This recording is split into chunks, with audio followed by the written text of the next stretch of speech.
The creation of a fragrance begins in nature.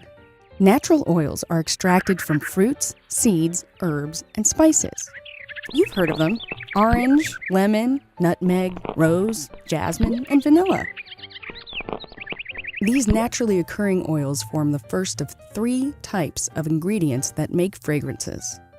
But extraction takes a lot of work. So scientists figured out that each oil is constructed using 3 basic elements: carbon, hydrogen, and oxygen, arranged in different ways. So they can make exact replicas of any natural oil. These nature-identical compounds are the second type of ingredient in fragrances. The third type is also invented in a lab using other combinations of carbon, hydrogen, and oxygen. These are man-made molecules. Before ingredients are used for a fragrance, they're checked for safety. Every ingredient is broken into parts, and each part checked against existing information on it. If nothing bad turns up, it can be used in a fragrance. Everything else is prohibited or restricted. Items from nature: carbon, hydrogen, and oxygen. That's what makes a fragrance. It's as simple as that. Esters are commonly derived from carboxylic acids.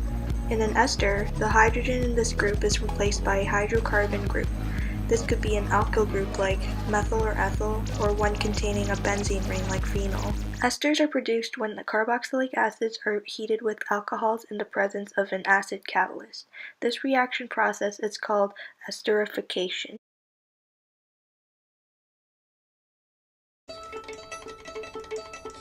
Like many other sweet-smelling substances, they owe much of their pleasant aroma to chemicals called esters.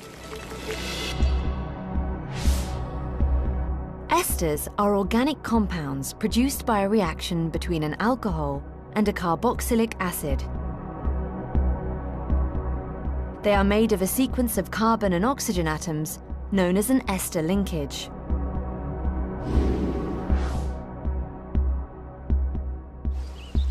They're widespread in nature, but they can also be created in laboratories by reacting 2 ingredients in the presence of a sulfuric acid catalyst.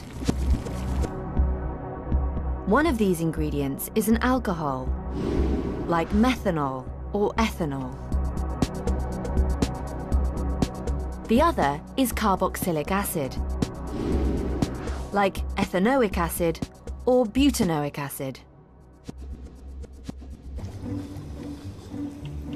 What is surprising about carboxylic acids is that they have sour and disagreeable odors. Yet when combined with alcohol to make esters, they create lovely smells. For example, butanoic acid gives rancid butter its putrid smell, but the ester it makes with ethanol has the scent of pineapple.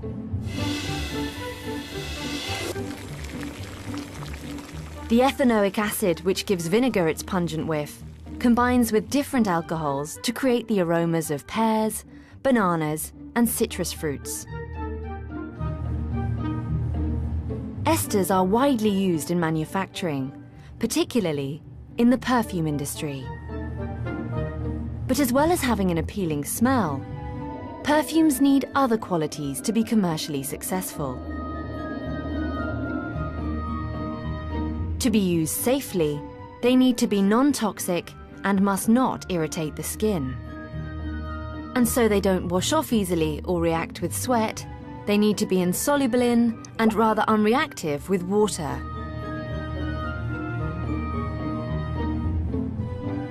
And for the scent to reach the nostrils quickly, the compounds in the perfume need to be volatile so that they evaporate easily. The fragrant properties of esters are also exploited in the food industry, where they're used as flavoring agents. Without esters, the scent of the world around us would be very different and much less pleasant. This is a list of common esters. The 2 columns on the right shows the alcohol and acids needed to make the esters. And this is just a larger and more detailed chart of common esters.